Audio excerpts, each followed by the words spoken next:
Les mots d'une mère, riche d'une carrière de 25 ans, ponctuée de pas moins d'une quarantaine de films, Alexandra Lamy n'a aucune intention de lever le pied. Et pour cause, la comédienne de 52 ans est de retour dans les salles obscures dès le 27 mars prochain avec La promesse verte d'Édouard Bergeon. Pour l'occasion, l'actrice a donné rendez-vous au magazine Elle pour parler de ses projets à venir dans un article paru jeudi 7 mars. Mais aussi de sa vie personnelle, dans laquelle Chloé Joannet, sa fille unique, tient le rôle principal.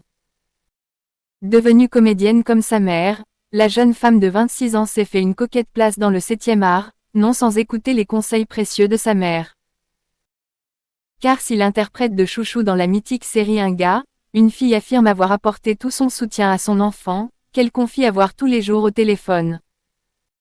Elle affirme au magazine qu'elle l'a également mise en garde sur sa façon d'appréhender le métier, en tant que Nepo Baby.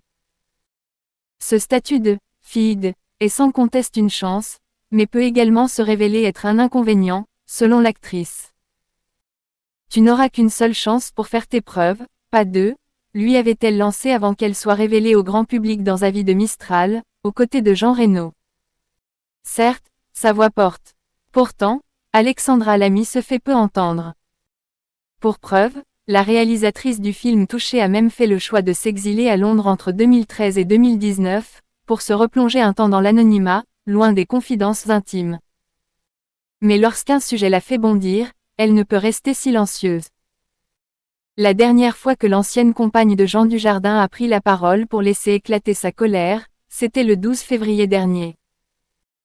Après qu'Annie Dupéret a qualifié les propos de Judith Godrèche, qui a porté plainte pour viol sur mineur contre Benoît Jacot, de « chasse aux sorcières tardives ». La sœur d'Audrey Lamy s'est emparée de son compte X pour envoyer une volée de bois vert à l'ancienne marraine de SOS Village d'enfants. Vous voulez dire à toutes ces femmes que vous n'aimez pas la chasse aux sorcières tardives mais ce ne sont pas des sorcières, ce sont des violeurs, des criminels, a-t-elle écrit en préambule. Et d'adresser tout son soutien aux victimes potentielles. Il faut dire à toutes ces victimes que vous n'aimez pas la chasse aux violeurs et aux criminels tardifs. Preuve qu'Alexandra n'est pas l'amie de ceux qui mettent la parole des femmes en doute.